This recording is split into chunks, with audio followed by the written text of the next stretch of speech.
Everyone. In today's session, we are going to discuss about the acute diarrheal diseases.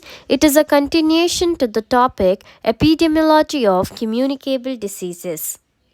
The objectives of this session are the introduction and definition of acute diarrheal diseases, and we have the various clinical types of diarrhea, the problem statement, epidemiological determinants, which is the most important aspect when we consider the preventive and social medicine. Even from the exam point of view, the epidemiological determinants are expected. So we see that the epidemiological determinants is including the agent factor, host factor, and environmental factor. The triad agent, host, and environment is nothing but the epidemiological determinants. And then we will discuss about the clinical features of diarrhea, the complications and prognosis, the prevention and control. It is also very important. How do we prevent the diarrhea? And if the diarrhea has occurred, how do we control the diarrhea? And also we will discuss lastly the investigative procedures which are included in diagnosing the diarrhea. Diarrhea is defined as the passage of the loose, liquid, or watery stools. So we are defining diarrhea here. How do you define diarrhea? Diarrhea is passage of loose stools, which are liquidy, watery stools, and these liquid stools are passed more than 3 times a day. Is it clear? These liquid stools will be passed more than 3 times a day. So two things we came across here in the definition. One, you have to remember the consistency. What is the consistency of the diarrhea? It is loose, watery, liquidy, watery. And then we see the frequency of the diarrhea. Frequency of passing the stools will be more than 3 times a day. Okay, more than 3 times a day, then it is diarrhea. Next, we move further to the various clinical types of diarrhea. We have acute watery diarrhea. The acute watery diarrhea will last for several hours to days. So, the watery diarrhea can range from few hours to several days. The main danger of the watery diarrhea is dehydration, weight loss, also occurs if the feeding is not continued. Okay, so we see that the diarrhea which is involving the frequent passage of the stools, watery stools, they will result in the significant loss of the fluids, and along with the fluids there is also loss of electrolytes from the body, and this is leading to dehydration. Watery diarrhea is ranging from few days to hours. And then the main danger, now we are discussing what are the danger signs. The first one, it can lead to dehydration. Why dehydration occurs? Because there is lot of loss of fluids. There is a lot of loss of fluid and electrolytes from the body, and this loss of fluids and electrolytes from the body is leading to dehydration. And this diarrhea can also result in temporary weight loss. The temporary weight loss also occurs because of the loss of fluids, and there is potential reduced nutrient absorption.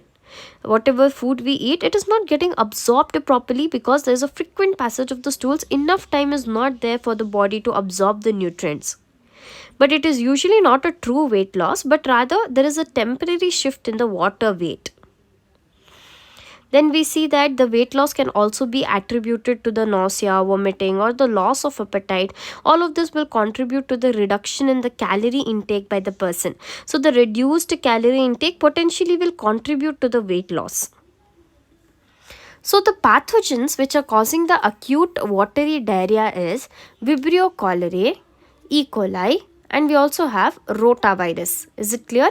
Vibrio cholerae, E. coli, and rotavirus, CCR, Vibrio cholerae, E. coli, and rotavirus.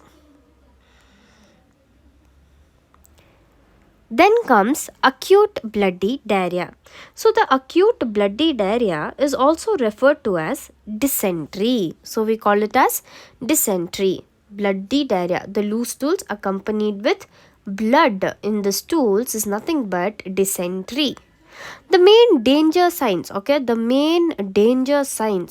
the dysentery include the damage of the intestinal mucosa. So the dysentery can result in the damage of the intestinal mucosa, and it can result in sepsis. So what happens is, in severe cases of dysentery, those bacteria or the parasites, those which are causing the infection, they will start to invade the intestinal wall and enter the bloodstream. Let us just quickly draw. So here the person is suffering with diarrhea, and now these pathogens and the bacteria, the pathogens or the parasites, the bacterias, they are slowly invading the intestinal wall. After invading the intestinal wall, they will enter into the bloodstream. Okay, here is a blood vessel. So the pathogens are entering into the bloodstream. Then once they are entering the bloodstream, these pathogens will start spreading throughout the body, resulting in a systemic infection, septicemia or sepsis. Then what happens? Okay, they have spread via the bloodstream to the entire body. Okay, let me draw a clearer picture for you all. Do we have some place? Yeah, here. Let me zoom in and draw. So the person's intestines, the pathogens have entered from the intestine into the bloodstream. From the bloodstream, the entire body, resulting in septicemia. And now, in reaction to this septicemia, what happens? An immune overreaction occurs. The body's immune system starts to overreact to this infection by releasing the chemicals which are causing the inflammation, and potentially they can also damage the organs. So this is all about the septicemia. Are you understanding what happens in dysentery? Pathogens enter the intestinal wall, then into the bloodstream, the entire bloodstream, and then they cause the infection through the bloodstream, resulting in the septicemia. And the immune overreaction to this infection will release the chemicals that will cause the inflammation, and potentially they will damage the organs. Is it clear? And then there is malnutrition. Malnutrition, we know, again it could be because of the lowered calorie intake by the patient because of the nausea, vomiting, loss of appetite. They can be low calorie intake in the first place. Second, the person's intestinal absorption is altered. The nutrients are not being absorbed. The malabsorption of the nutrients can result in the malnutrition.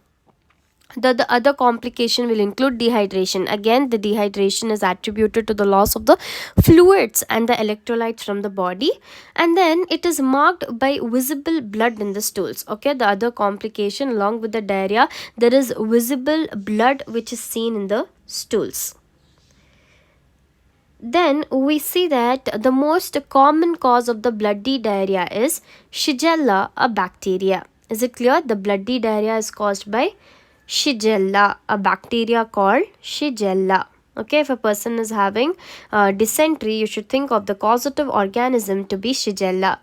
And the watery diarrhea, we saw E. coli, Vibrio cholerae, and rotavirus.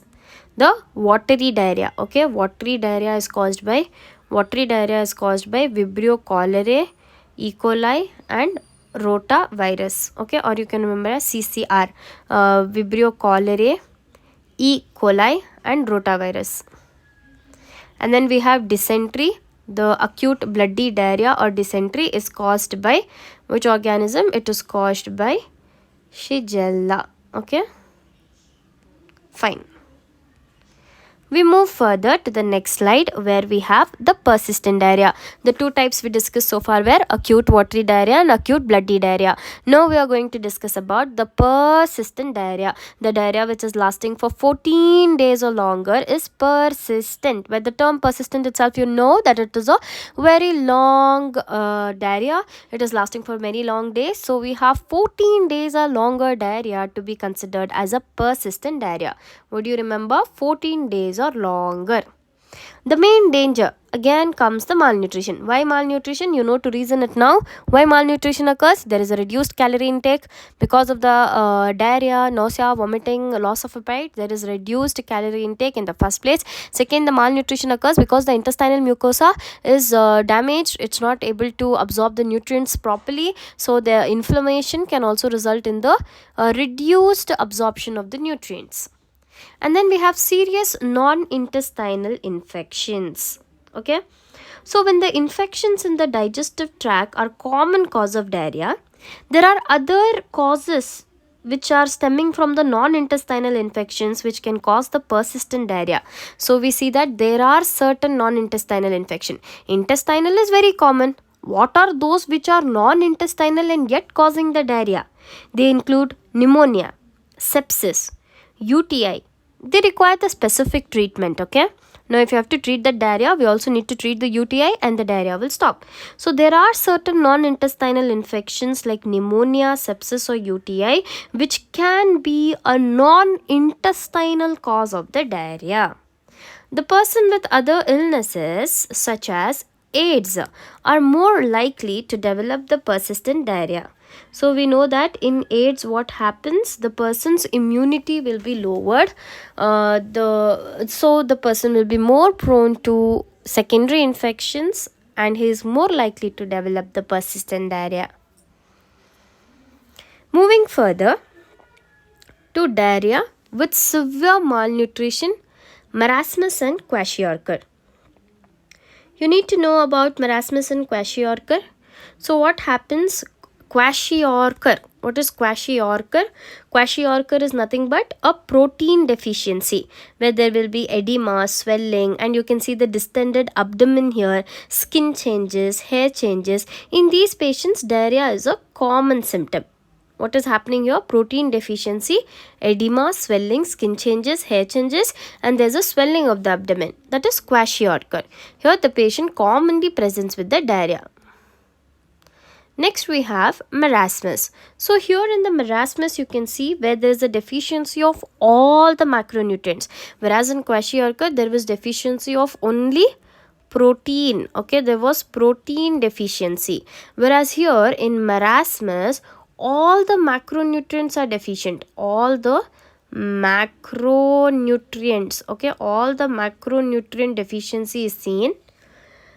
That is including the proteins, carbohydrates, fats. This is leading to the severe wasting and a lack of edema. You can see the patient here, there's a severe wasting and there is no edema. Here there's swelling of abdomen, there's a swelling of hands. Here there is no edema present.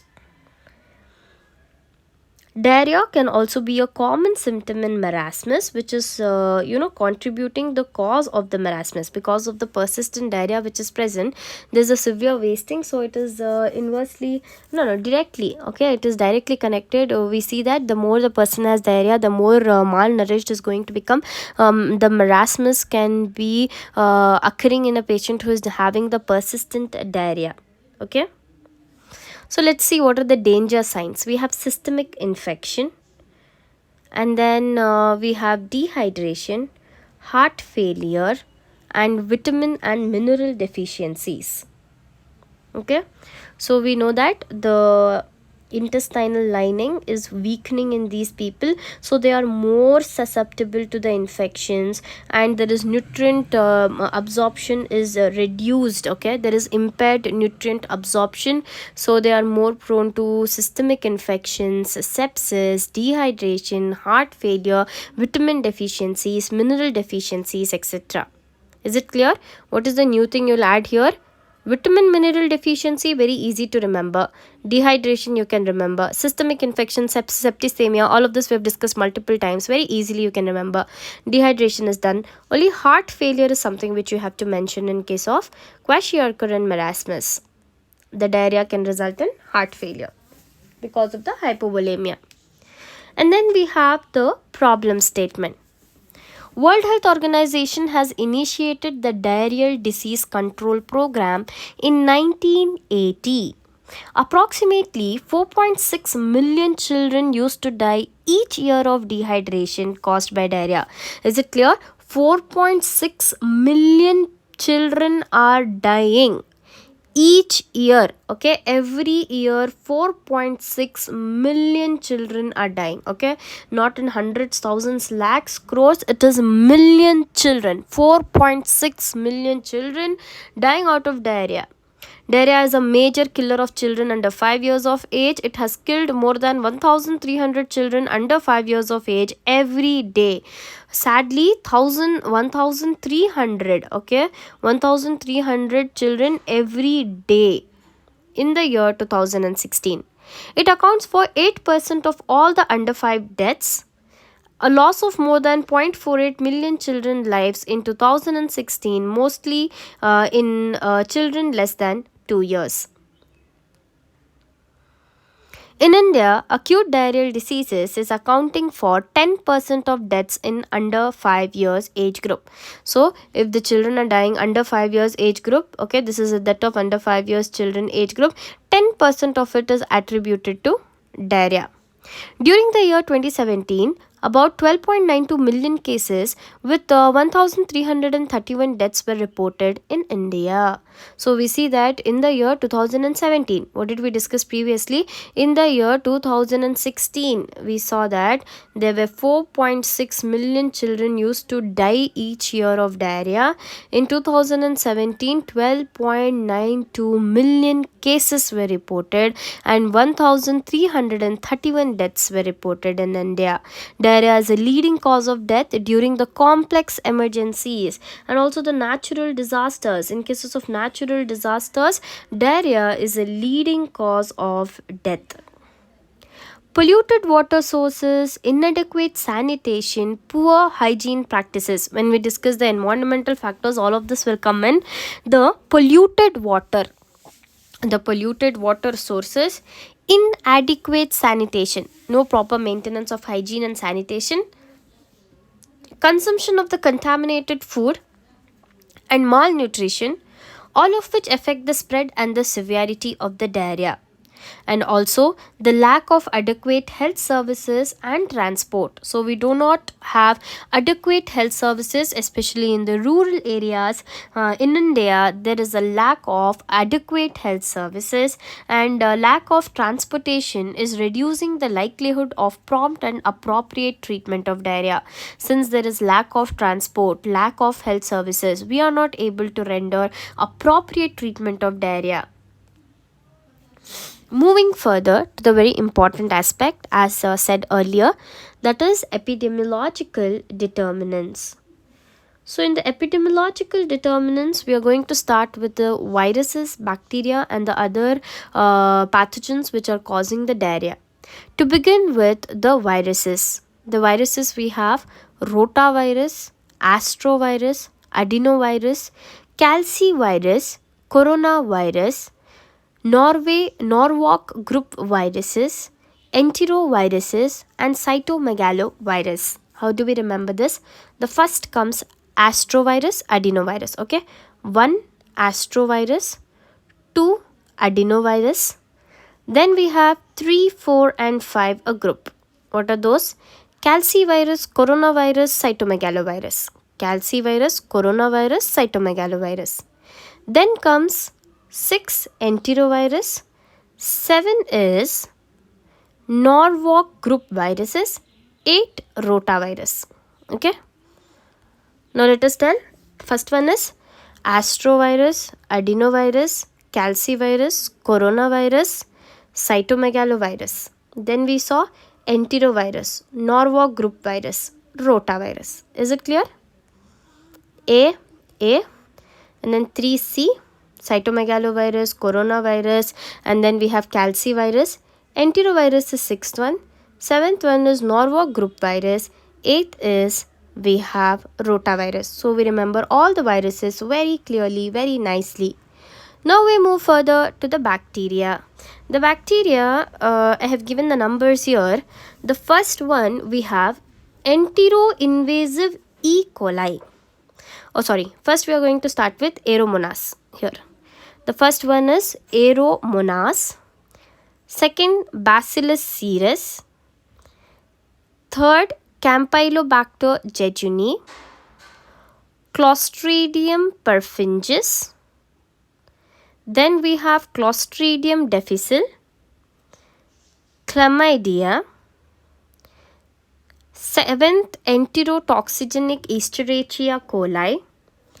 Enterohemorrhagic E. coli, and we have Neisseria gonorrhea. Okay, let's first remember all this and then move forward. A, we have Aeromonas. A for Aeromonas. Then we have B, In B, is there anything? No. So yeah, Bacillus cereus. We have Bacillus cereus. Then comes 3, 4 and 5, that is Campylobacter jejuni, and then we have Clostridium perfringens, Clostridium difficile. Campylobacter jejuni is what you have to remember. Let us quickly revise again. What are those? First one is Aeromonas, 2 Bacillus cereus, 3 Clostridium perfringens, Clostridium difficile, and we have Campylobacter jejuni, Campylobacter jejuni. Clear. Then we will move further to the enterotoxigenic E. coli, enterohemorrhagic E. coli. What are the two E. coli? Enterotoxigenic E. coli, enterotoxigenic E. coli and enterohemorrhagic E. coli. Clear? Okay. Then comes Neisseria gonorrhea, Neisseria gonorrhea. Then we have ninth one, Neisseria gonorrhea. Then we see that we have Shigella, Salmonella, Shigella, Salmonella, Staphylococcus aureus, Shigella, Salmonella, Staphylococcus aureus. These three you have to remember, Shigella, Salmonella and Staphylococcus aureus. Then comes Vibrio cholerae and Vibrio parahemolyticus, Vibrio cholerae and Vibrio parahemolyticus. And lastly, we have Yersinia enterocolitica. Yersinia enterocolitica. Is it clear? Can you just memorize it now? Till 9 we know Neisseria gonorrhea, and then the 10th was Shigella, 11 was Salmonella, 12th was Staphylococcus aureus. Shigella, Salmonella, Staphylococcus aureus. And then we go to V, Vibrio cholerae, Vibrio parahemolyticus, and then Yersinia enterocolitica. Is it very clear? Now I want you to write down all the bacteria's name here. I know we are repeating it multiple times because it has to retain in our memories. So anytime the diarrhea causes are asked, you need to list them very clearly. You need to know each and every name of it. In case you forget few also, you will have an ample number of diarrhea's the causative agents of diarrhea. What are those? We'll start with Aeromonas, Aeromonas, Bacillus cereus, and then we have C. From C we saw Clostridium perfringens, Campylobacter jejuni, Clostridium difficile. After C we saw E. From E we have Enterohemorrhagica E. coli and Enterotoxigenic E. coli. How many? 1, 2, 3, 4, 5, 6, 7. And then what do we have? After this, we studied about enterotoxigenic E. coli, enterohemorrhagica E. coli, then Neisseria gonorrhea. Then we also forgot chlamydia here. We also had chlamydia. And then Campylobacter jejuni is done, followed which we have, after N, we will go with Salmonella, Shigella, Staphylococcus aureus, Salmonella, Shigella, Staphylococcus aureus, Vibrio cholerae, and then we have a Vibrio parahemolyticus, then Yersinia enterocolitica. Is it clear? 1, 2, 3, 4, 5, 6, 7, 8, 9, 10, 11, 12, 13, 14 and 15. Let us just check. Campylobacter, Shigella, Salmonella, chlamydia was done, and Yersinia enterocolitica, Neisseria gonorrhea. We covered all of this, right? Yeah, everything was covered. Now we move further to the others. The others will include E. histolytica and Giardia intestinalis, Trichuriasis, Cryptosporidium spp, and the other intestinal worms, including the Cyclospora. So what are the others? Enterohistocolitica, Giardia, Trichuriasis, Cryptosporidium, intestinal worms and Cyclospora. Next, we move further. The pathogens which are frequently identified in the children with acute diarrhea in treatment centers in developing countries. So, we see that the pathogens which were frequently identified in the children who are suffering with the acute diarrhea, especially in the treatment centers, they identify the organisms which are causing the diarrhea in the children, especially in the developing countries, are the viruses accounting for 15 to 25% of the cases, that is the rotavirus. And then we have the bacteria, EC, enterotoxigenic E. coli, Escherichia coli, Shigella, Campylobacter jejuni, Vibrio cholerae, Salmonella, enteropathogenic E. coli. So these are the organisms which are accounting for certain percentage of the cases. That is, enterotoxigenic E. coli is accounting for 10 to 20%, Shigella 5 to 10, Campylobacter jejuni 10 to 15, Vibrio cholerae 5 to 10, Salmonella 1 to 15, enteropathogenic E. coli. Enterotoxigenic is done. Now we have enteropathogenic E. coli 1 to 5%. And then we have protozoans, cryptosporidium, which is accounting for 5 to 15% of the cases, and the no pathogen found. So the unknown cause is 20 to 30%. Moving further to the viruses which we are going to discuss in detail, we'll start with the rotavirus. The rotavirus was discovered in 1973. It has emerged as a leading cause of the severe dehydrating diarrhea, especially in the children who are aged less than 5 years globally. So the rotavirus was discovered in the year 1973. Rotavirus in 1973, leading cause of dehydrating diarrhea.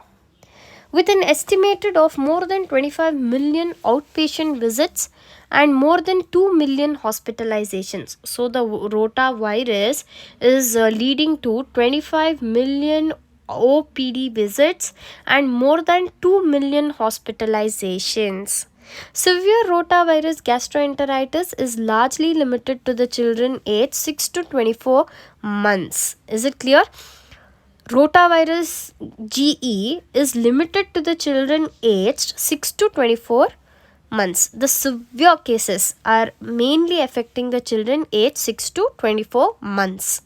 The fatal outcomes in the children will occur predominantly in the low income countries. So what did we know about rotavirus? Can you just summarize it? It was discovered in 1973. It is the leading cause of the severe dehydrating diarrhea, especially in the children less than 5 years of age. Then it is estimating to cause 25 million outpatient visits, 2 million hospitalizations, and then the severe rotavirus GE is found in the age group 6 to 24 months of age, and fatal outcomes in low income countries. Is it clear? Fatal outcome is seen in low income countries. Then we move further to the bacterial causes. In the bacterial causes, we have Vibrio cholerae, Salmonella, Shigella. So when we discussed the etiology very nicely, we gave some time for it. We spent time. We repeated the causative pathogens for multiple times. So now we know very quickly we can list the bacterial causes. The bacterial causes: Vibrio cholerae, Salmonella, Shigella. You have it on tip of the tongue. You can name multiple pathogens. It's not like once we read it and we forgot. No, we have repeated multiple times.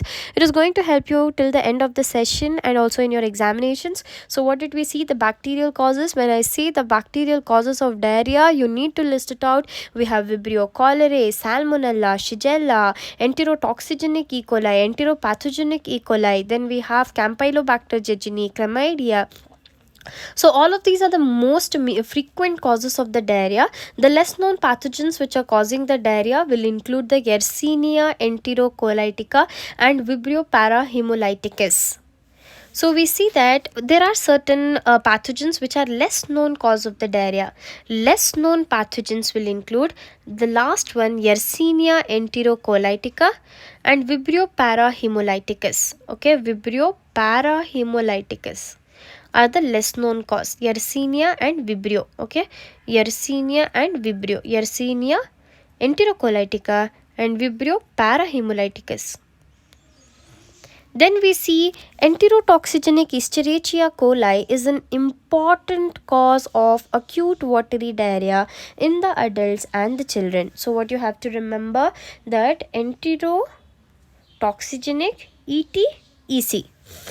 So the enterotoxigenic Escherichia coli is an important cause of acute watery diarrhea in the adults as well as the children.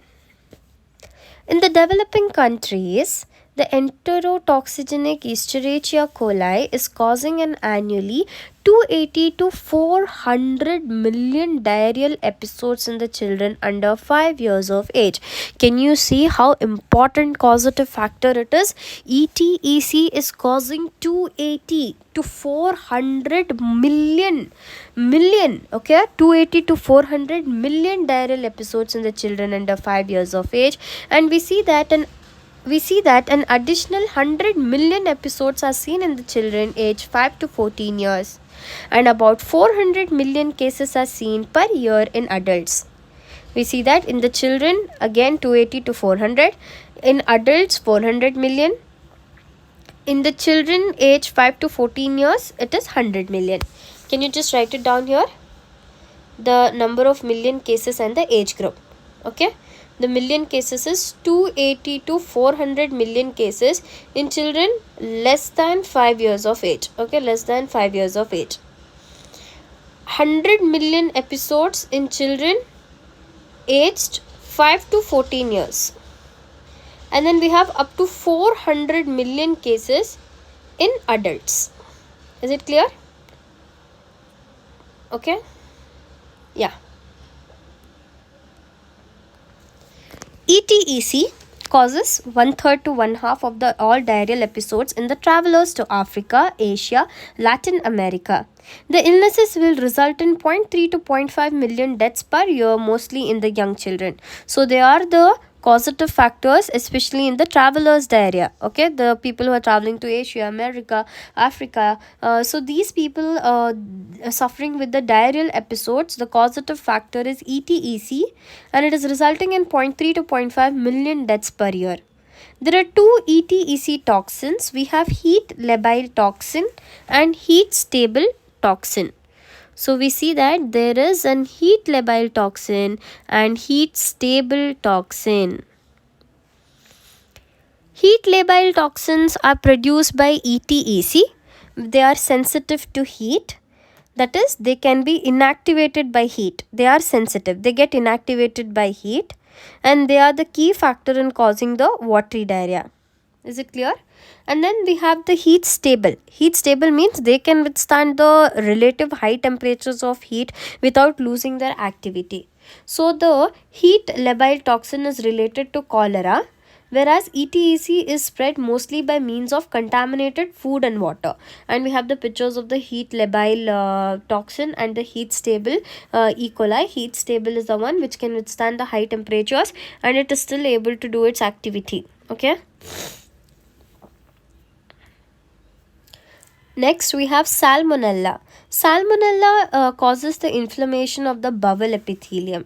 So, the Salmonella, what is it doing? Causing the inflammation of the lining of the epithelium of the intestines. And Salmonella and cholera are endemic diseases in India. Cholera is probably accounting for not more than 5 to 10% of all acute diarrheal diseases yearly. So, we see that it is accounting for not more than 5 to 10%. Cholera is not more than 5 to 10% of diarrheal diseases yearly. Then we have Campylobacters. So we see that, okay, the Campylobacters, they are slim, highly motile, S-shape, gram-negative rods. Formerly they were called as Vibrios. We see that they are slim, highly motile. Campylobacters are slim, highly motile, gram-negative rods. They are one of the commonest cause of enteritis. Then comes Shigella. Shigella accounts for high percent of mortality due to the diarrheal diseases. Estimated 1 million deaths is occurring every year in the children under 5 years of age, mostly in the developing countries. About 164.7 million Shigella episodes are estimated worldwide, with 69% of all the episodes in the young children, and Shigella is a major cause of diarrhea in India. So what did we understand from this slide? Let us just quickly go through. We saw that salmonella. When I speak about salmonella, I say that it is causing the inflammation of the bowel epithelium. It is an endemic disease in India. Then I will speak about cholera. Cholera is just not more than 5 to 10% of the diarrhea diseases yearly, and it is endemic in India. Then I move further to Campylobacters. I know that Campylobacters were formerly known as Vibrios, and they are the common cause of enteritis. And how are the Campylobacters? They are slim, they are motile, they are S-shaped, and they are gram-negative rods. Then I move further to Shigella. Shigella is something which is accounting for the high percent of mortality, high percent of the death because of the diarrhea, and 1 million deaths. It's not, what is the high percent? The high percent is up to 1 million deaths every year. Mostly in the developing countries, in the children aged less than 5 years, we have 1 million deaths which are accounting to Shigella. Shigella is a cause of the, what did we study? Shigella is the causative factor for dysentery. About 164.7 million episodes are estimated worldwide, 69% of episodes in the young children, and it is a major cause of the diarrhea in India. Then we have the others, including the amoebiasis, giardiasis, and other intestinal parasitic infections are also associated with diarrhea. What are the two? We have amoebiasis and giardiasis. Okay, amoebiasis and giardiasis, they are also accounting for the diarrhea in India.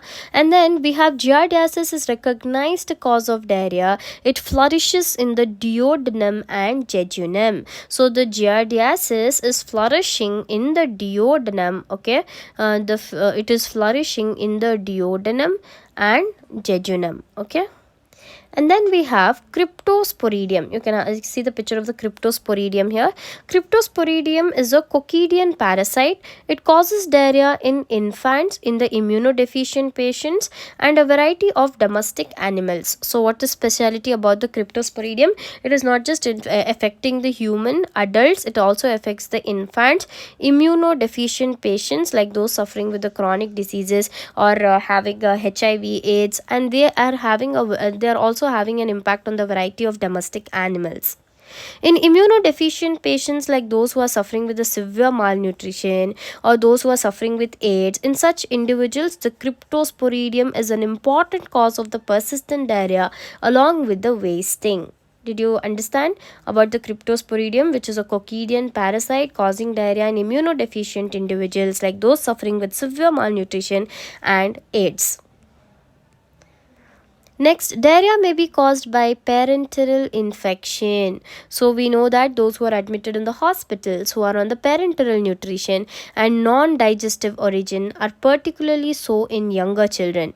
And we have the other non-digestive origin infections which are causing the diarrhea include the ENT infections. Okay, it could be the chronic suppurative otitis media in the throat. It could be the recurrent tonsillitis, and we have abscesses. All of these can result in the non-digestive origin of diarrhea. Respiratory infections like pneumonia, urinary tract infections, malaria, bacterial meningitis, and even the simple teething in the infants can also result in the non-digestive origin of diarrhea.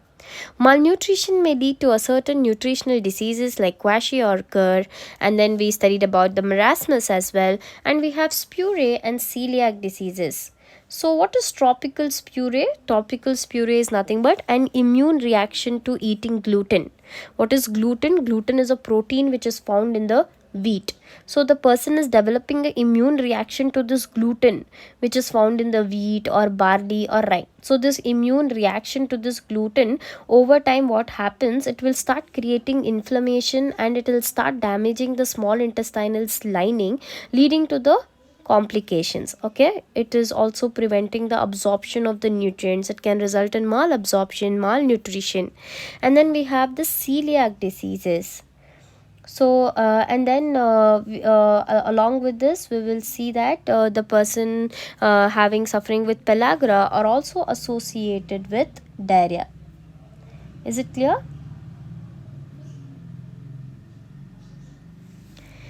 The diarrhea in the newborn is unusual and may be due to inborn errors of metabolism like congenital enzyme deficiency. So when we discuss about the diarrhea which is seen in the newborn, we have to think about some congenital enzyme deficiencies, the inborn errors of metabolism. Okay, and then the lining of the small intestine in celiac disease, what happens, the patients have a damaged villi. This is the normal villi, whereas here in the celiac disease, because of the inflammation of the small intestines, there is a damage to the villi, and you see that the person can develop with diarrhea. Moving further to the host factors. The host factors will include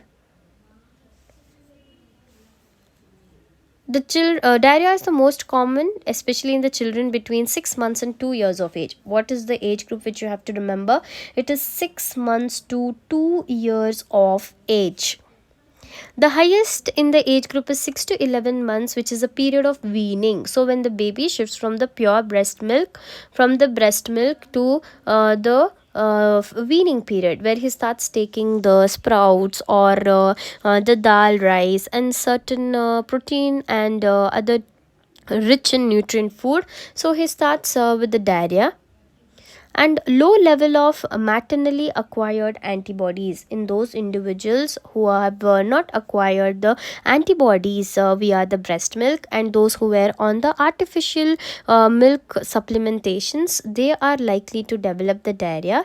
And the lack of active immunity in infants, introduction of the contaminated food, you can see eating the roadside food, introduction of the contaminated food, and the direct contact to human and animal feces when the infant crawls. We know that once the infant starts crawling, he starts exploring things, he picks up whatever he gets and he starts eating it. So whenever the direct contact with the animal feces or the human feces, when the infant is crawling, can also result in the diarrhea. So what is that which we have to remember in the childhood? The host factor is mostly affecting the children 6 to 12 2 years of age, out of which 6 to 11 months is the most important period wherein the child will start with its weaning and resulting in diarrhea. And then low level of maternal antibodies, lack of immunity, and introduction of contaminated food and direct contact of human and animal feces. And then the malnutrition can also result in diarrhea. Poverty, okay, there is a lack of calorie intake, and then the poverty can result in diarrhea. And the lack of personal and domestic hygiene, very important. Whenever there is a lack of personal hygiene, lack of domestic hygiene, no proper washing of the hands after passing stools, so all of these can result in the presence of diarrhea in the kid. And then the incorrect feeding practices, okay, not washing the bottles, so the feeding plastic bottles along with those nipples are strictly not recommended. We need to quit the bottle feeding and go with the steel glasses, because that is the most important cause for the recurrent diarrhea in the children. We might wonder, even though we are boiling the water bottle, and then in the hot water we are maintaining the sterility, yet it is of no use, because the nipples will carry so many microorganisms in it. Even the highest autoclaving and sterilization procedures cannot kill them. So it is highly told by the doctors that the feeding water bottles, the milk bottles, have to be quit, and we have to go with the steel glasses. And then we have those paladas for the kids and infants, we have to quit that plastic bottles. So incorrect feeding practices can also result in the recurrency of the diarrhea in the infants. And the lack of personal hygiene, domestic hygiene, and the poverty again will contribute to the unhygienic practices, lack of sanitation, overcrowding, all of these can result in the spread of diarrhea. And then we have the environmental factors. The environmental factors will include the seasonal patterns. The tropical areas, the rotavirus throughout the year and bacteria in the summers, especially in the tropical areas. Like in India, what happens? The rotavirus is causing the diarrhea throughout the year, whereas the bacterial diarrhea is more commonly found in the summers. And the temperate areas, the bacterial diarrhea is seen in the summer and rotavirus is seen in winters. How do we remember? Let us imagine in India, tropical country, rotavirus throughout the year, rota throughout the year, and bacteria in summer. Then we come to temperate again, bacterial diarrhea in summer, just like in tropical areas, bacterial diarrhea in summer, rotavirus in winter. What is the change you have to remember? Rotavirus throughout the year in tropical areas, whereas in temperate areas, rotavirus is especially seen in the winters. Then we have the mode of transmission. Diarrhea in many countries is transmitted primarily or exclusively by fecal oral route. So you can see here diarrhea is most commonly spread by fecal oral route. So this lady who's preparing food, after passing stool, she has not washed her hands. She does not maintain the hygienic practices. Again, she's preparing the food with the same hands, and then that is leading to the fecal oral transmission. And this kid who's eating the food roadside, and then throwing of the food roadsides, and those beggars picking up that food and eating, and that food is contaminated with the feces. So all of these can result in the transmission of the diarrhea. The feco-oral route is the most commonest route of transmission. And then we have the fecal oral transmission may be waterborne as well. So the water sources which are contaminated with the fecal matter, the water sources which are mixed with the drainage water, so this will result in the mixing up of the drainage which is containing the feces with the drinking water.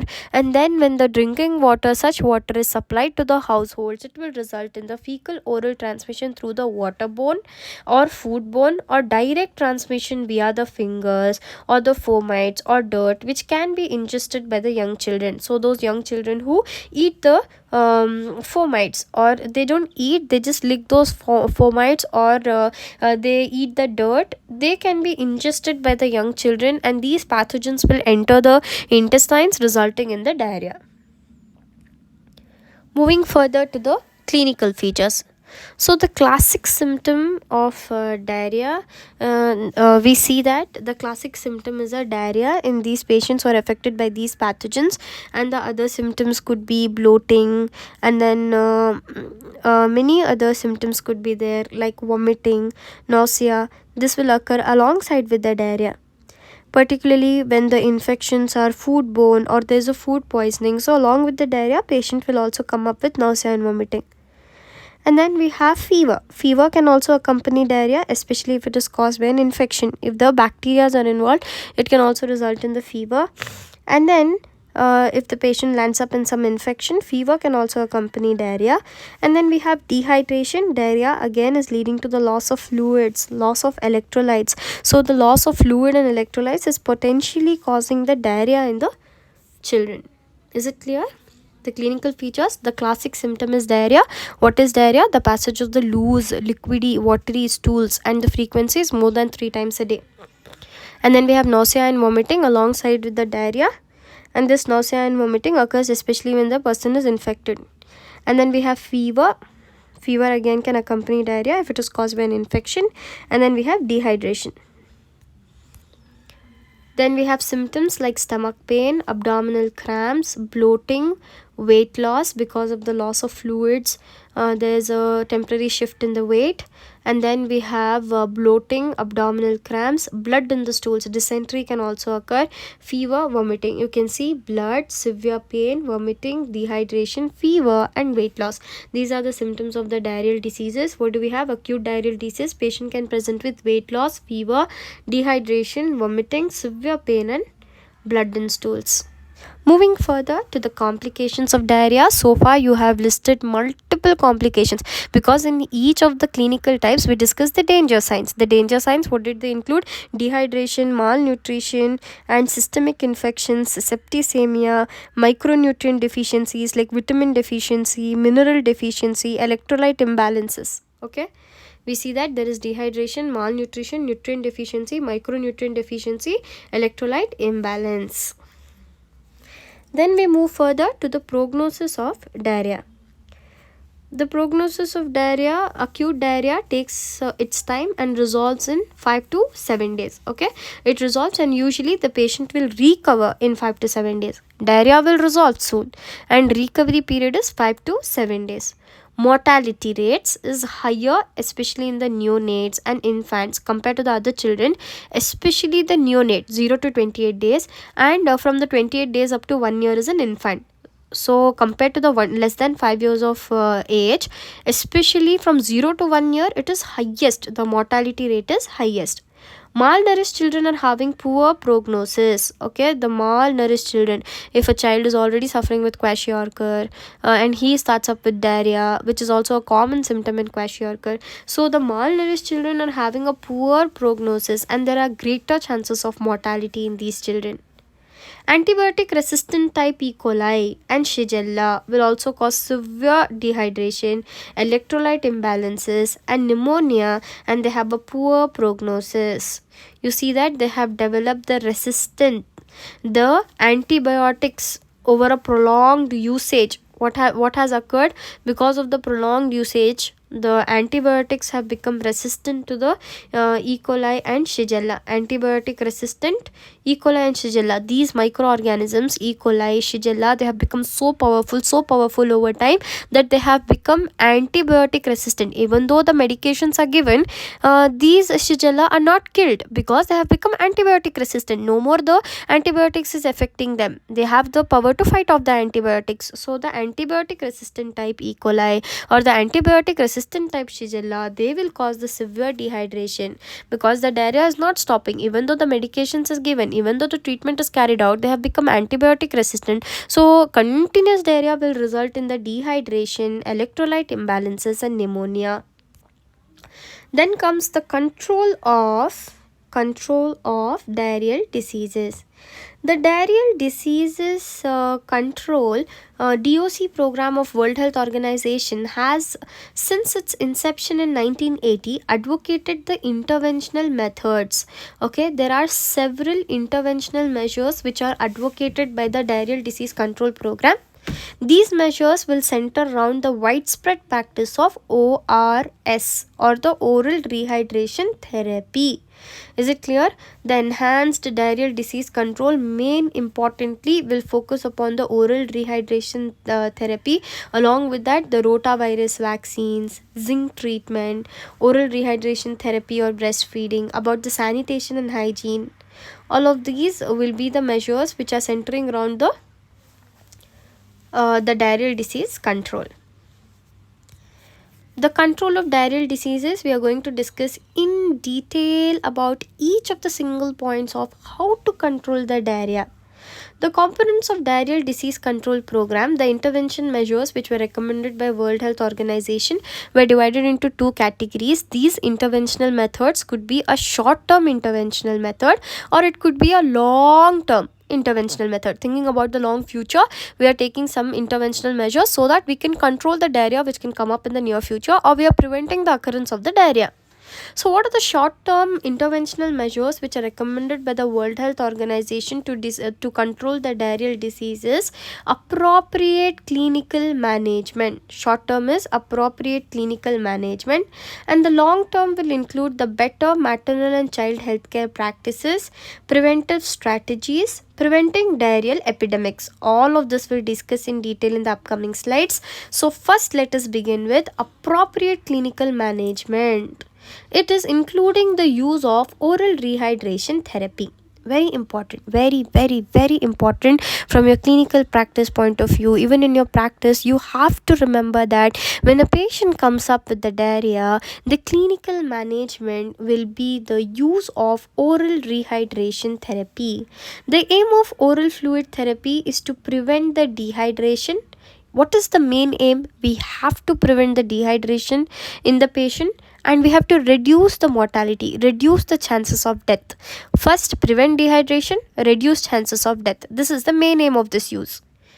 It has been the experience of workers at Kolkata that as many as 90 to 95% of the cases of cholera and acute diarrhea can be treated with oral fluids alone. Very important slide. Oral rehydration therapy with the use of this ORS solution, 90 to 95% percentage of the cholera, 90 to 95% of the diarrheal diseases can be treated just with the use of ORS.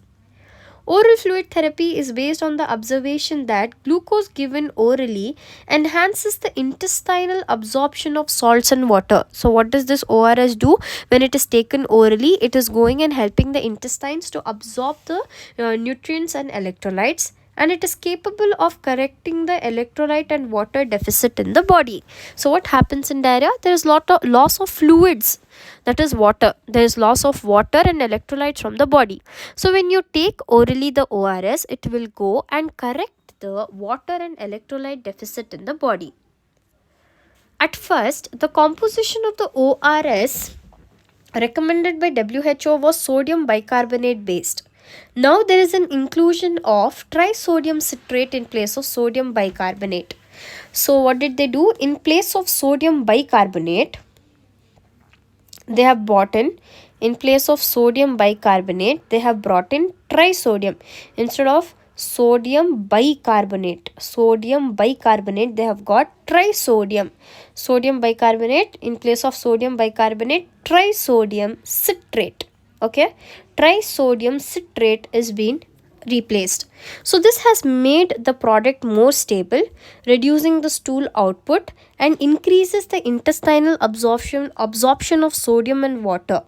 It is focused on reducing the osmolarity of ORS solution to avoid the adverse effects of net fluid absorption or hypertonicity by reducing the concentration of glucose and sodium chloride in the solution. Are you understanding? So when we intake ORS for a long period, in cases of the over intake of the ORS, it should not result in hypertonicity because of the increased absorption of sodium and water by the kidneys. It should not result in hypertonicity. It should not take net fluid absorption should not cause the adverse effects on the body. So what did they do? They have reduced the osmolarity of ORS by replacing the sodium bicarbonate with trisodium citrate.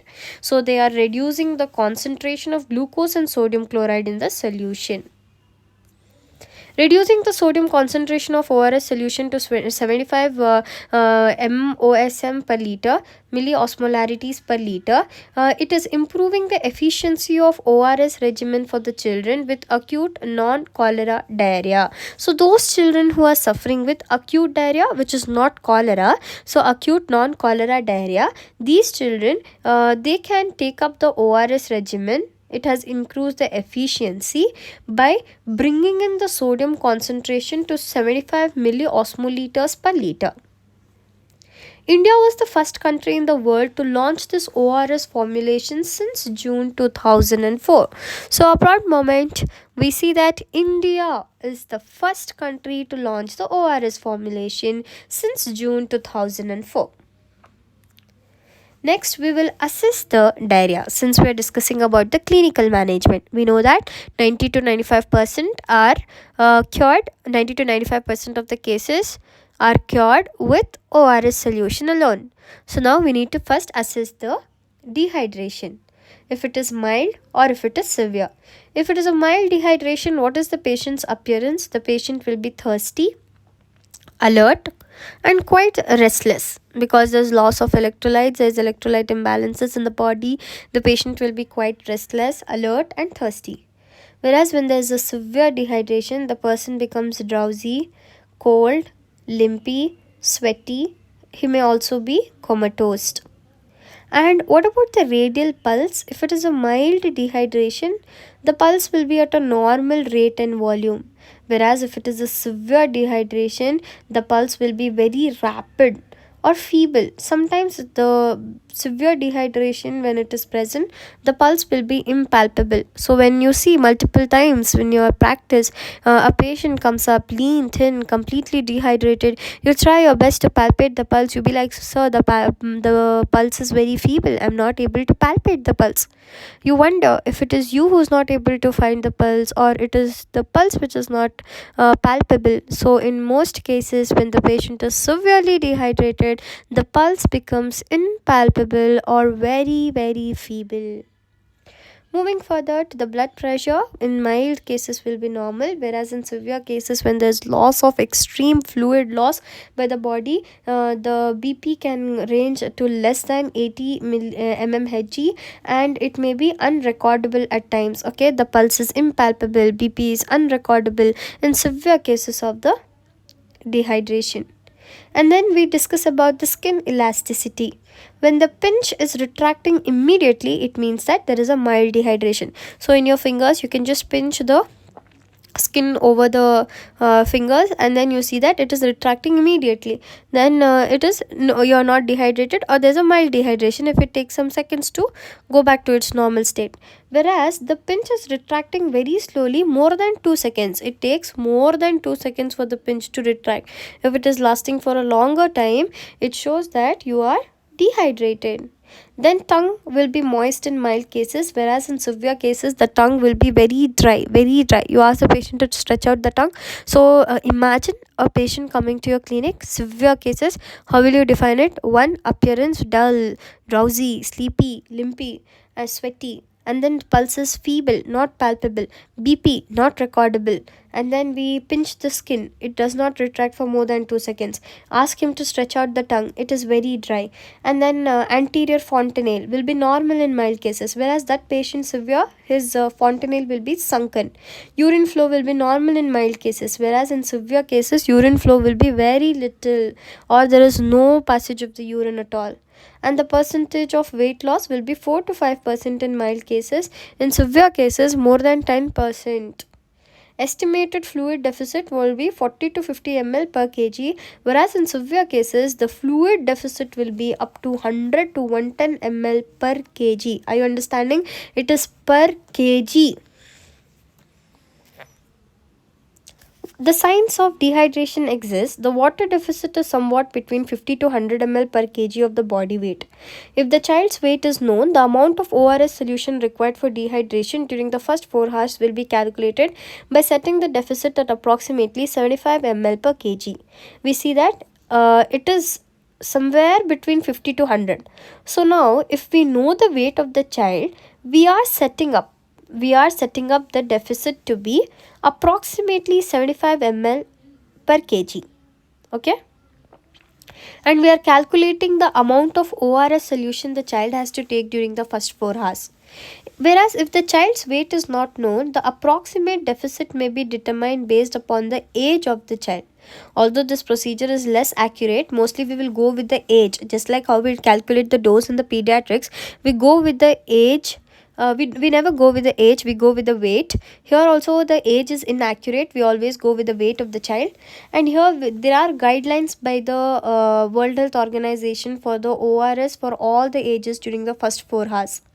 If the weight of the child is under 5, and the ORS solution per hour will be 200 to 400 ml, and if the age of the child is 4 to 11 months, we have the ORS solution in ml to be 400 to 600, and if the weight is 8 to 10 kg, 600 to 800, 11 to 15, 800 to 1200, 16 to 30 years, 29.9, or 30 years you can take it as, it is 1200 to 2200 ml, and 15 years and over, we have weight, if it is 30 kg or over 30 kg, we have 2200 to 4000 ml. So the patient's age should only be used if the weight is not known. We can take the age of the patient. So if the child is age is under 4 years, prescribe 200 to 400 ml solution to be taken. If it is 15 years, prescribe 2200 to 4000 ml, only if the weight is not known. Okay. The approximate amount of ORS required in ml can be calculated only if the weight is not known. You have to go with the age. It may also be calculated by multiplying the patient's weight expressed in kg by 75. So we know approximately we are keeping it to 75 ml per kg. So if the weight of the child is we see the weight is under 5 kgs, we go into 5 into 75 ml per kg. And if it is 10 kg, we go with 10 into 75 ml per kg. So weight into a fixed volume, we have 75 ml per kg. Approximately we have kept to be the 75 ml per kg to be the weight of the child. Is it clear? Mothers should be taught how to administer the ORS solution by a nurse or by a healthcare worker. For the children who are under the age of 2 years, we have to give a teaspoon every 1 to 2 minutes. So if the child is under 2 years, give them a teaspoon of ORS every 1 minute or every 2 minutes and offer them the frequent sips out of a cup for older children. If it is a child who is less than 2 years, we give through the spoon 1 or 2 spoons every 2 minutes. Then we have frequent sips to be taken out of a cup for the older children. After each stool, give the children who are under 2 years of age 50 to 100 ml, a quarter to half a large cup of fluid. Okay, 50 to 100 ml would be a quarter to half a large cup of fluid. Children who are aged from 2 years to 10 years, give them 100 to 200 ml. Okay, after each stool. It's not overall. Okay, overall we saw that if the age is 1 to 2 years, 600 to 800, 2 to 4 years, 800 to 1200 ml, whereas here they are saying 2 to 10 years, they are telling after each stool to give 100 to 200 ml. This will be easier to remember. Each stool. Okay, if the child is less than 2 years, recommend 50 to 100 ml of fluid. If the child is age 2 to 10 years, recommend 100 to 200 ml, that is half to 1 cup of fluid of ORS solution after each stool. And older children and adults, as much as fluid as they want. If the child is vomiting, wait for 10 minutes and then try again giving the solution slowly, a spoonful every 2 to 3 minutes. Usually people come up and say that even if they take the ORS solution, the child is vomiting it back. So you have to recommend them that they have to take a spoonful every 2 or 3 minutes. If the World Health Organization mixture of salts is not available, a simple mixture consisting of table salt 1 level teaspoon and sugar 6 level teaspoon dissolved in 1 liter of drinking water may be safely used until the proper mixture is obtained. Do you see that? If the ORS solution is not available, now if the child has started with the diarrhea and it is a rural area, now there's no availability of ORS solution at the moment, so the mother can prepare this solution safely at home and administer it to the patient. What is it? 6 level teaspoons of sugar, half level teaspoon of salt. Okay, or 1 or half level teaspoon of salt and 6 level teaspoon of water dissolved in 1 liter of drinking water. Okay, then we have the intravenous rehydration. Intravenous infusion is usually required only for the initial rehydration of severely dehydrated patient. So if the severe dehydrated patient is coma, where his BP is gone less than 80 mmHg, the pulse is not palpable, he's drowsy, almost going to be comatose. So if he's severely dehydrated, intravenous infusion is required. Who are in shock or unable to drink. Such patients are best transferred to the nearest hospital and treatment centers, and the intravenous rehydration has to be done. The solutions which are recommended by the World Health Organization for the intravenous infusion are Ringer's lactate solution. The Ringer's lactate solution is also known as Hartmann solution for injection. The best commercially available solution is Hartmann solution, which is nothing but the Ringer lactate solution. Then it supplies the adequate concentrations of sodium and potassium, and the lactate is yielding the bicarbonate for correction of the acidosis. Why do we go with Ringer lactate solution? Because the bicarbonate, the lactate yields the bicarbonate for the correction of the acidosis. So the ringer lactate solution corrects the acidosis, and it supplies the sodium as well as the potassium. It contains adequate concentration of sodium and potassium and corrects the acidosis. So it is the best commercially available solution for the correction of the diarrhea and the dehydration. Then comes the diarrhea treatment solution. So we see that the diarrhea treatment solution is used to manage the dehydration which is caused by the diarrhea. Also, it is recommended by the World Health Organization as an ideal polyelectrolyte solution for intravenous infusion. Is it clear? It is a polyelectrolyte solution. It is containing sodium chloride, sodium acetate. Along with the sodium chloride and potassium chloride, it contains sodium acetate. It contains sodium acetate and glucose 10 gram.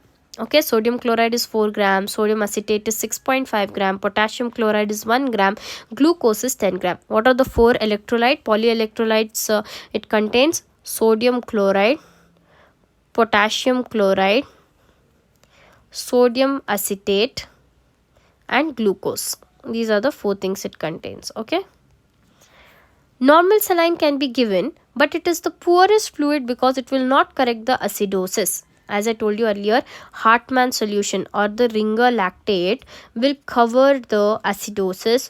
It will correct the acidosis, whereas the normal saline will not correct the acidosis, will not replace the potassium losses, whereas the ringer lactate solution or the diarrheal diarrheal treatment solution, DTS, diarrheal treatment solution and ringer lactates will provide the potassium chloride, and also they will correct the acidosis, whereas normal saline alone cannot replace the potassium losses nor it can correct the acidosis. Plain glucose and dextrose solution should not be used as they will provide only water and glucose. We also want the electrolytes to be replaced. It is not just the glucose, not just the water. The electrolytes are also need to be replaced. So the plain glucose or dextrose is not recommended. Normal saline, not recommended. Dextrose solution, not recommended. Ringer lactate, yes. Diarrhea treatment solution, yes. The initial rehydration should be fast until an easily palpable pulse is present. So when the extremely severely dehydrated patient comes, the rehydration should be fastly done until the pulse becomes palpable.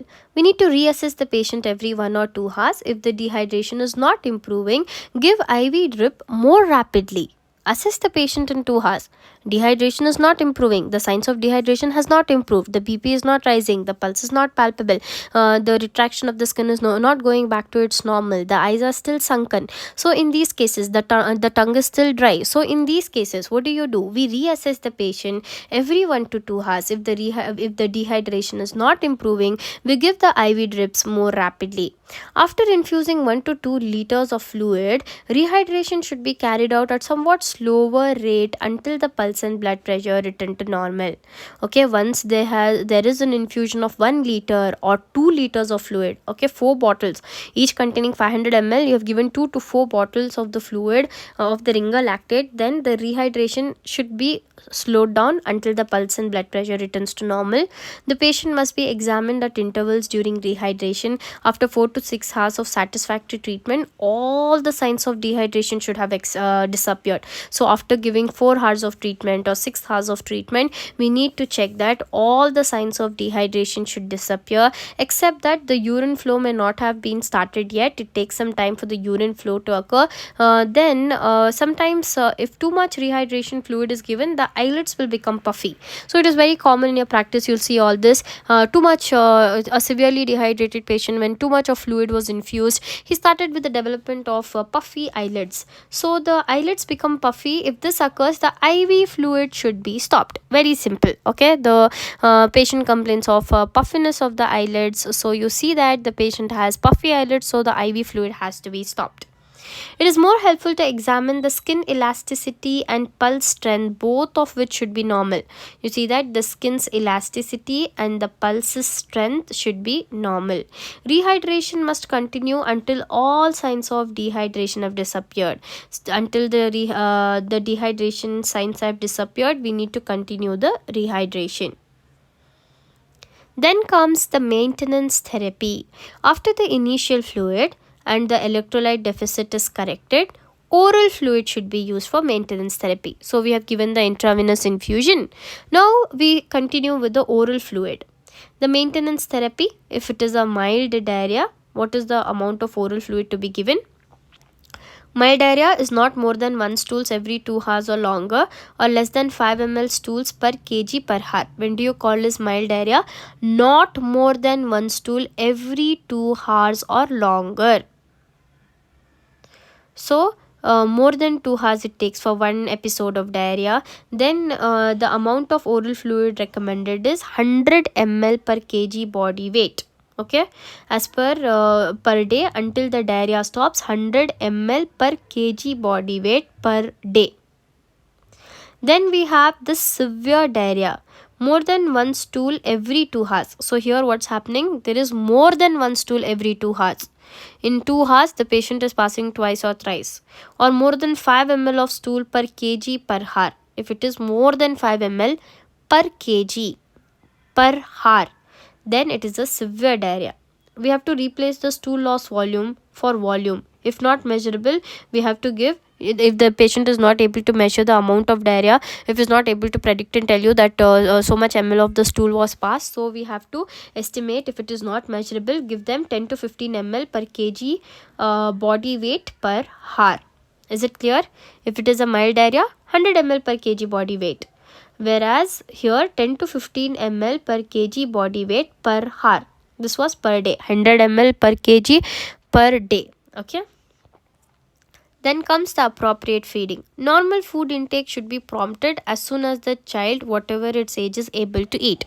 As soon as the child is able to eat, no more there is vomiting, no more there is diarrhea, he is able to intake food, then it has to be encouraged. It is especially relevant for the exclusively breastfed infants. Newborn infants with diarrhea who show little or no signs of dehydration should be treated with breastfeeding alone. So those who have no signs of diarrhea, like there's no much dehydration, there's no much visible signs, they have to be treated with breastfeeding alone.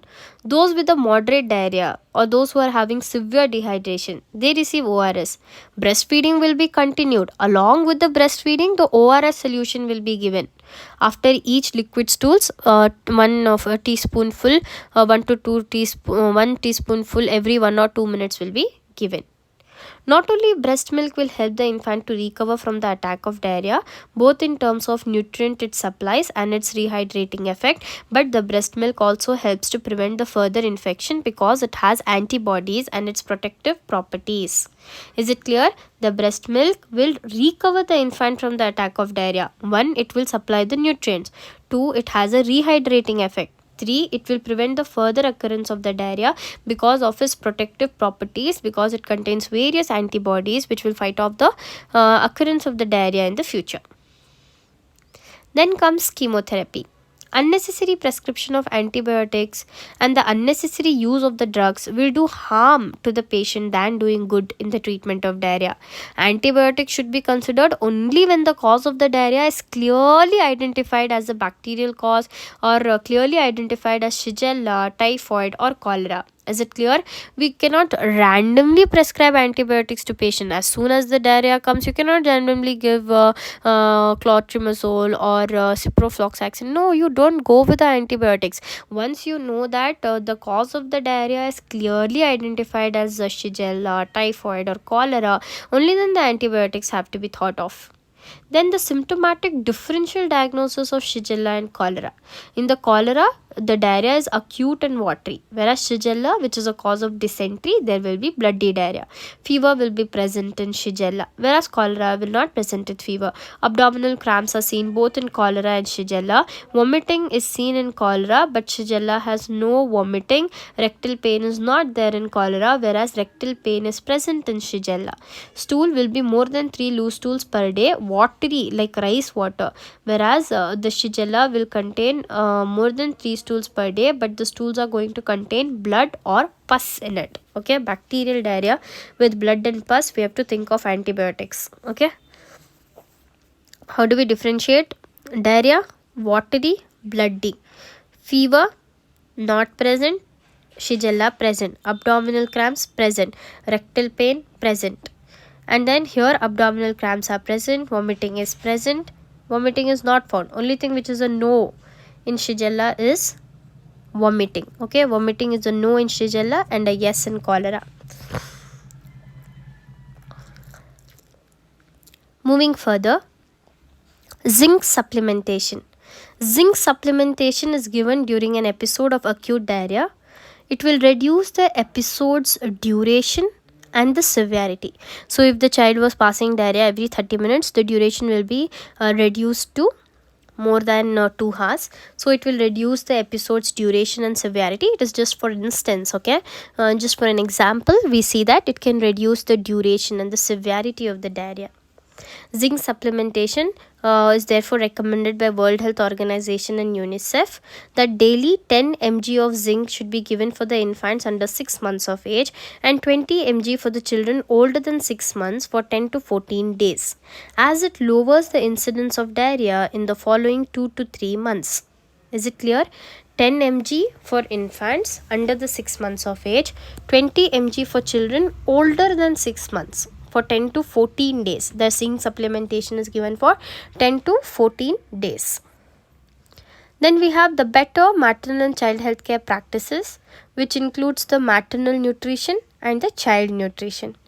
The maternal nutrition is improving the prenatal nutrition, which can reduce the low birth weight problem. So the low birth weight babies are likely to develop the diarrhea because they have a reduced immunity, more prone to infection. So the diarrhea can very frequently seen in cases of low birth weight babies. So by improving the prenatal nutrition in the mother, they will that will result in the reduction in the occurrence of low birth weight babies. Prenatal and postnatal nutrition will improve the quality of the breast milk which the mother produces. Is it clear? Prenatal nutrition reduces low birth weight babies, improves the quality of the breast milk. Then comes the child nutrition. In the child nutrition, we are promoting the breastfeeding. Breastfed children are very much less risk of severe diarrhea. They are at a very less risk of developing diarrhea and death than the bottle fed children. The bottle fed babies are at a more risk. Strong efforts to limit the use of artificial formulas. We need to put in high efforts to limit the use of the commercial formulas or the artificial formulas. And then comes the appropriate weaning practices. The child should be weaned neither too soon, okay, nor too late. The weaning has to be done from 6 months. So the child should not be weaned too soon or too late, not earlier than 6 months of life. Using nutritious and locally available foods, and foods should be hygienically prepared and given. We need to use nutritious foods, and these nutritious foods should be prepared very hygienically. And then we have supplementary feeding. Supplementary feeding is necessary to improve the nutritional status of the children who are aged 6 to 59 months. Is it clear? Supplementary feeding is done. The food which is rich in protein and nutrition is given to the children. So it is necessary to improve the nutritional status of the children. And lastly, we have vitamin A supplementation. The vitamin A supplementation will reduce the duration, severity and the complications which are associated with diarrhea. What did we understand from the slide? 1. The mother. Prenatal nutrition, when it is improved, it will result in the reduction of low birth weight babies and improved production of the breast milk. Then we saw the child nutrition. In child nutrition, prompt breastfeeding and then appropriate weaning practices. It should not be started too late or too early. The proper nutritious food, adequate additional nutritional supplements to be added, vitamin A supplementation, and also the supplementary feeding is started in the children aged 6 to 59 months of age. Then comes the preventive strategies. The preventive strategies, we have to begin with sanitation.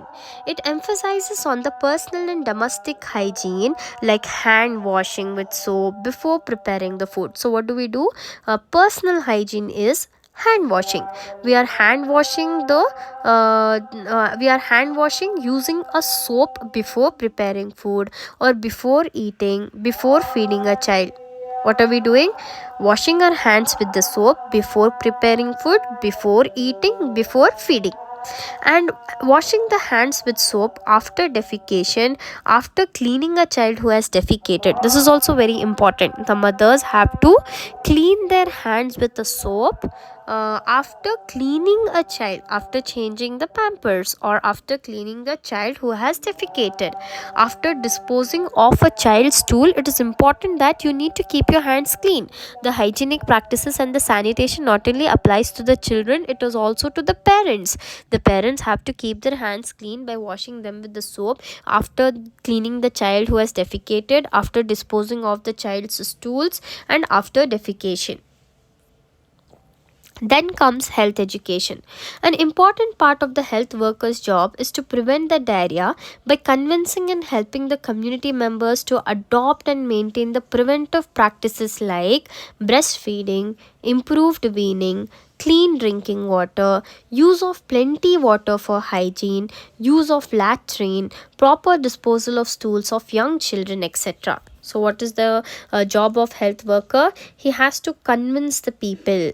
They have to help the community members to maintain the preventive practices such as breastfeeding. They have to encourage the breastfeeding in infants, and the improved weaning practices. And then the water supply should be clean water supply, and plenty of water for hygiene, okay, to keep the clothes clean, utensils, and the house clean. Use of plenty of water for hygiene, and then use of latrines, and the proper disposal of stool of young children.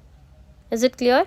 These are the practices about which the healthcare worker has to convince the community members about: the weaning, drinking water, use of water for hygiene, latrine use, and the proper disposal of stools. Then we have immunization. Immunization against the measles is a potential intervention for diarrhea control. So the MMR vaccine, measles vaccine, can prevent up to 25% of diarrheal deaths in the children under 5 years of age. So the use of measles vaccine will prevent the occurrence of diarrhea by 25% in the children under 5 years of age. Okay, reduction is by 25% reduction is seen in the children suffering with the diarrhea under 5 years of age by the use of measles vaccine. Then comes fly control. The flies breeding in association with human or animal feces, you see, the flies who are breeding with the human and animal feces, they should be controlled by the proper disposal of the stool, or the proper disposal of the children's defecation. We have to, after the defecation, the stool has to be properly disposed, and the use of hygienic practices, then flushing the toilets. All of this is very important to keep the flies breeding away. The integrated global action plan for the prevention and control of pneumonia and diarrhea. So we have the global action plan. So let's see what is it. For the control of pneumonia and diarrhea, we have to protect the children by establishing good healthcare practices from birth. So we see that the exclusive breastfeeding for 6 months, complementary feeding, vitamin A supplementation, thereby we are protecting the children by the good healthcare practices from birth. Thereby we are reducing the pneumonia and diarrhea, morbidity and mortality. Then comes preventing the children from becoming ill. How? By hand washing with soap, safe drinking water, sanitation, vaccines like measles, HIV, PCV vaccine, rotavirus, and we have pertussis. All of these vaccines will prevent the children from becoming ill. So the vaccination, immunization again is helping us to reduce the chances of pneumonia and diarrhea, reduce the household air pollution, HIV prevention, and clotrimazole prophylaxis. So clotrimazole helps to prevent the infection in adults who are HIV infected, since the HIV is attacking the immune system, making the people vulnerable to infections. Clotrimazole will help to prevent the infections in adults. Okay. Clotrimazole prophylaxis for HIV infected and exposed children. Thereby, with this prophylaxis and these hygienic practices and immunization, we are preventing the children from becoming ill from pneumonia and diarrhea, and reducing the pneumonia and diarrhea morbidity and mortality. Lastly comes the treatment of the children who are ill with pneumonia and diarrhea, that is by supplying the ORS solution, zinc supplementation, and use of antibiotics in appropriate cases, oxygen supplementation. So all of this, oxygen supply, all of these will help us to treat the diarrhea and reduce the pneumonia and diarrhea morbidity and mortality.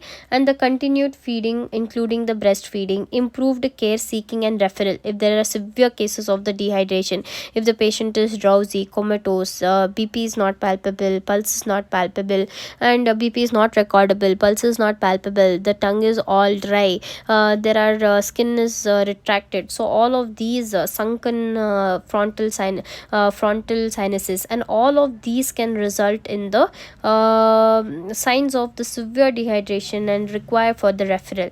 The case management at the health facility and community level. The case management we have studied with the supplementation of the oral rehydration solution, following the this has to be followed after the treatment of the diarrhea by the intravenous use of the Hartmann solution or the Ringo lactate solution. So all of this is very clear to you guys. How do you manage the case of diarrhea? So by treating this, we will reduce the pneumonia and diarrhea morbidity and mortality. Then comes the vaccine. We have the rotavirus vaccine. 2 live oral attenuated rotavirus vaccines were licensed in 2006. So what are the 2 live oral attenuated rotavirus vaccines? One is monovalent human rotavirus vaccine, that is Rotarix TM, monovalent human rotavirus vaccine, Rotarix. And then we have pentavalent bovine human reassortant vaccine, Rotatec TM. Is it clear? Rotarix TM, Rotarix TM, and Rotatec TM. Rota. This is Rix TM and this is Tec TM. Tec TM and Rix TM. Rota. Okay, sorry, Rota. This is Rotarix TM and this is Rotatec TM. The Rotarix TM is administered orally in 2 days, 2-dose schedule to infants of approximately 2 to 4 months of age. So it is given in 2-dose schedule. First dose, second dose. It is administered in 2-dose schedule. It is given to the children aged 2 to 4 months of age. The first dose. So we see that the Rotarex vaccine is administered orally in a 2-dose schedule to infants of approximately 2 to 4 months of age. The first dose is can already be administered at the age of 6 weeks and should be given no later than the age of 12 weeks. Okay, it has to be given from the age of 6 weeks, not more than 12 weeks. Within 6 weeks to 12 weeks, it has to be administered. The interval between the 2 doses should be at least 4 weeks. Okay, at the gap of 4 weeks. Then the second dose is given up to 6 weeks and not later than 24 weeks. Is it clear? The second dose should be administered by the age of 16 weeks and it should not exceed more than 24 weeks of age. Is it clear? First dose 6 to 12 weeks. A gap of 4 weeks. Okay, 12 plus 4, 16. Then from the 16 weeks, not more than 24 weeks. Then comes Rotatec TM, which is bovine human. Okay, animal human reassortant vaccine. Rotatec TM. This is Rotarix TM and this is Rotatec TM. You'll remember it. Rota. Rotarix TM. Rotatec TM. The second one. The second oral live attenuated rotavirus vaccine, that is Rotatec TM. The recommended schedule is 3 oral dosages. Okay, the first one had 2 oral dosages, 6 to 12 and then 16 to 24. Whereas the second, the recommended schedule is 3 oral dosages at ages 2, 4, 6 months. At age of 2, 4, 6 months. The first dose should be administered between 6 to 12 weeks and subsequent doses at an interval of 4 to 10 weeks. All the 3 doses should be administered before the age of 32 weeks. Okay, how can we remember this? What are they saying? Recommended 3 doses at the age of 2 months, 4 months, 6 months. Is it clear?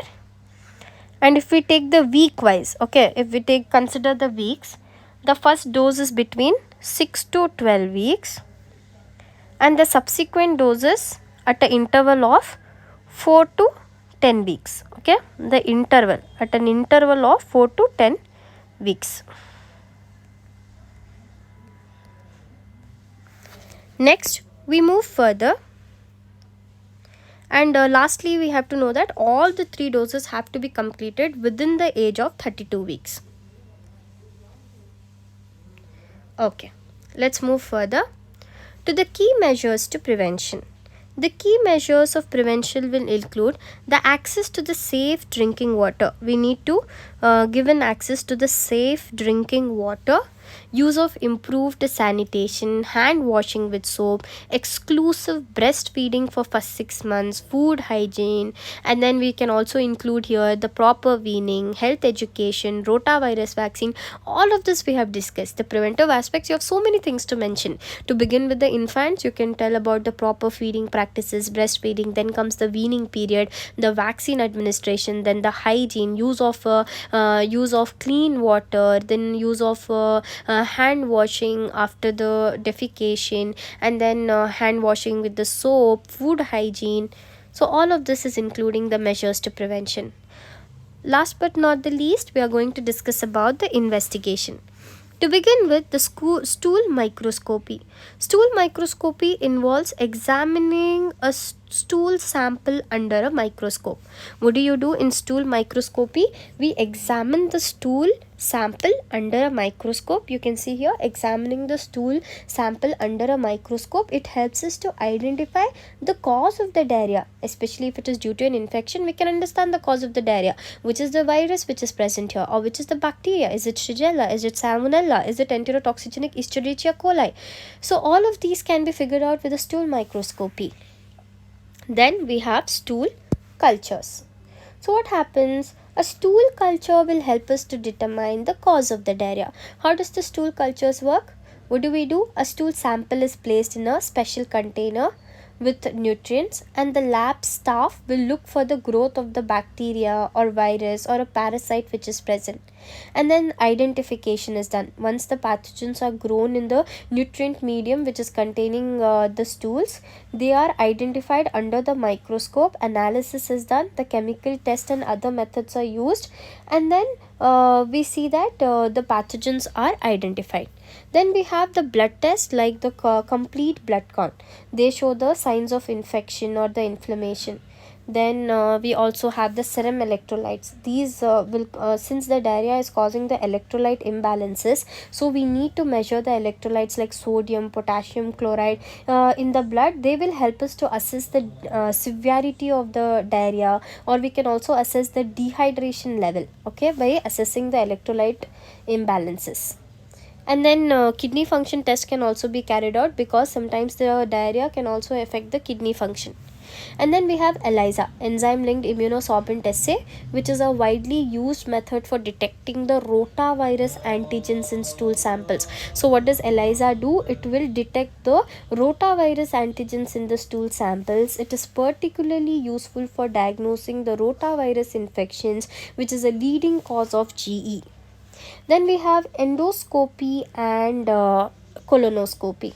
So what happens if there is a suspicion of IBD or colorectal cancer, or any other organic diseases? Endoscopy will help us in the diagnosis. And lastly, we have colonoscopy, wherein a thin flexible tube which is having a camera, which is nothing but a colonoscope, will be inserted into the rectum and colon, and we will visualize the lining of the large intestine. and this will help us to identify the problems like the polyps or inflammation or any other abnormalities which is resulting in the diarrhea. So, with this, we come to an end of the session of acute diarrheal diseases. I hope this session was productive, and if you have any doubts, put them down in the comment section. And if you like the video, hit the like button and subscribe.